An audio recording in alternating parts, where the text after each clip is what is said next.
Perkenalkan, namaku Marni. Usiaku 27 tahun. Aku seorang ibu rumah tangga. Suamiku bernama Salim. Usianya 29 tahun. Aku dulunya bekerja sebagai pemandu karaoke. Tapi Mas Salim tak tahu akan itu. Karena Mas Salim adalah sosok yang baik, sepertinya tidak suka pergi ke tempat seperti itu. Sebelum pernikahan berlangsung, Mas Salim mengajakku berkeliling ke rumah saudara-saudaranya, mengenalkan aku sebagai calon istrinya. Aku sangat senang aku menemukan sosok seperti Mas Salim ini, seseorang yang tanggung jawab dan pengertian. Dia sangat menghargai diriku. Kadang aku merasa khawatir jika nanti dia berubah saat tahu siapa diriku yang dulu. Karena rasa ketakutanku itu, aku belum siap jujur kepadanya. Sampailah di suatu tempat yang memudarkan kebahagiaanku itu. Aku diajak Mas Salim ke rumah paman. Namanya Hasan. Usianya 45 tahun. Dia adalah salah satu orang yang menjadi salah satu langganan di tempatku bekerja dulu. Bahkan aku beberapa kali yang menemaninya. Seketika aku menjadi sangat panik dan tegang, badanku serasa lemas. Tapi aku berusaha tetap tenang di hadapan Mas Salim. Saat dikenalkan dengan pamannya itu, aku sangatlah gugup, tak berani menatap wajahnya. Om Hasan, begitulah biasanya, aku dan teman-temanku memanggilnya. Melihatku dia sangatlah kaget, tapi dia pura-pura tak mengenalku. Karena di situ ada istrinya juga.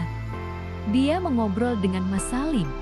Sesekali melirik ke arahku, aku selalu tertunduk, tak berani melihat ke arahnya.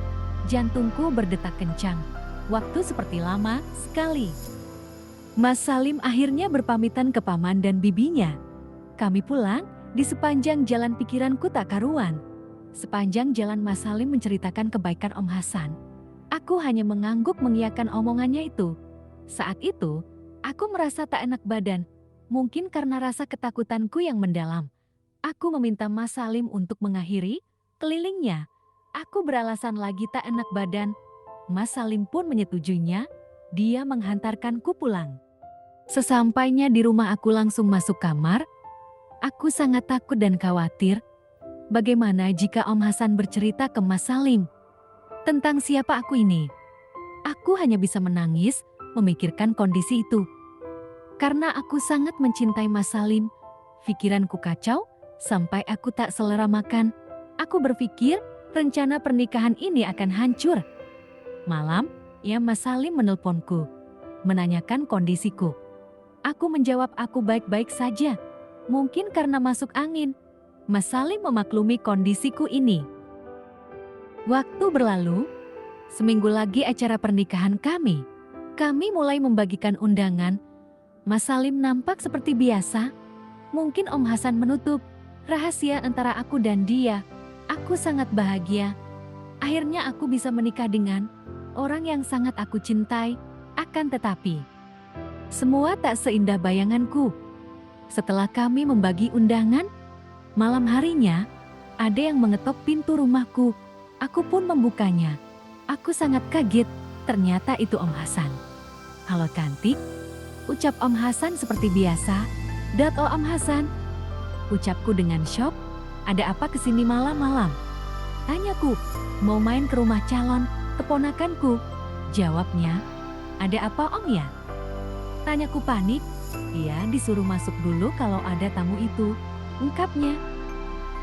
Aku pun mempersilahkan Om Hasan masuk dan kami duduk di ruang tamu saat itu. Ada apa Om? Tanyaku. Pengen main aja ke sini, jawabnya. Gimana acara pernikahanmu?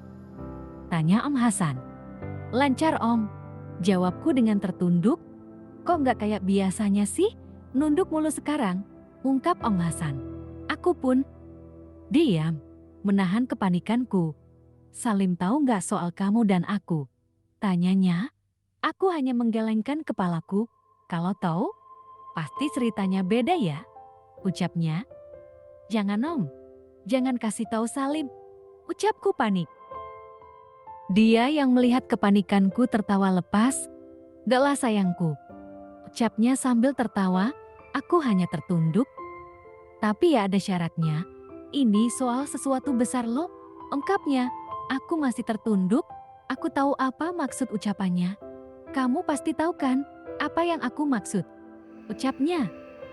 Tapi Om, aku tak mau membohongi Mas Salim lagi. Ucapku. Ya, terserah kamu saja. Aku juga nggak pengen bohongi Salim. Ucapnya. Ya sudah, Om pulang dulu saja, ungkapnya. Aku pun makin panik. Aku kenal sekali bagaimana Om Hasan. Oke, aku terima syarat darimu, ucapku. Nah gitu dong cantik, ucapnya sambil tertawa. Ya kalian taulah apa yang dia sebut syarat itu. Sampai menjelang subuh dia baru pulang. Di situ aku merasa sangat sedih. Aku kembali membohongi Mas Salim. Tapi aku tak punya pilihan lagi. Mungkin ini yang terakhir kalinya aku tak akan membohongi Mas Salim lagi. Tapi semua itu hanya pemikiranku saja. Ternyata realitanya tak seperti itu. Keesokan malamnya Om Hasan datang kembali. Meskipun aku menolaknya, tapi aku tetap kalah dengan ucapannya, dan kembali terjadi lagi, dan terulang lagi, hampir setiap malam. Yang lebih konyolnya saat besok aku akan menikah. Malamnya dia datang, padahal ada keluargaku juga. Dia menelponku malam itu, aku terus menolaknya. Ini sangat tidak masuk akal. Aku mematikan teleponnya. Dia kembali menelponku. Seperti biasa dia bilang akan ke rumah Mas Salim. Ya akhirnya aku mengikutinya. Aku keluar lewat jendela dan pergi bersamanya. Sepanjang jalan aku terus menangis. Aku tak pernah berpikir berada di kondisi seperti ini. Besok aku akan menikah. Dia membawaku ke rumah temannya. Sepanjang malam aku di sana. Dan aku pulang sebelum subuh. Keesokan harinya Mas Salim akad. Dan kami sah menjadi suami istri. Dato' Am Hasan pun datang dalam acara kami, mengucapkan selamat kepada kami. Aku pun mematikan handphoneku. Aku takut Am Hasan menelponku lagi. Acara pernikahan kami pun lancar sampai selesai. Aku bersyukur aku sajati istri Mas Salim. Malam pun tiba. Aku dan Mas Salim merayakan malam pernikahan kami ini. Tapi ada sesuatu yang sangat di luar dugaanku. Mas Salim ternyata lemah. Mengetahui itu aku sangat kaget. Dia merasa tak enak denganku. Meskipun aku dalam kondisi syok, aku berusaha menenangkan Mas Salim. Dia takut jika aku meninggalkan dia karena ini. Aku pun bilang, aku tak akan meninggalkannya. Dia menangis saat itu. Akhirnya malam itu hanya terjadi tangis-menangis. Tapi aku berpikir, apa yang harus aku lakukan? Aku tak mungkin kuat jika bertahan dengan kondisi ini. Tapi aku sangat mencintainya. Tapi juga aku butuh itu. Sampai terlintas pikiran konyolku. Kan ada Om Hasan.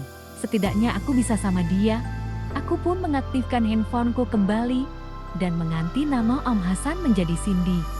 Aku pun terus melanjutkan pernikahanku dengan Mas Salim. Dengan menerima semua kekurangannya.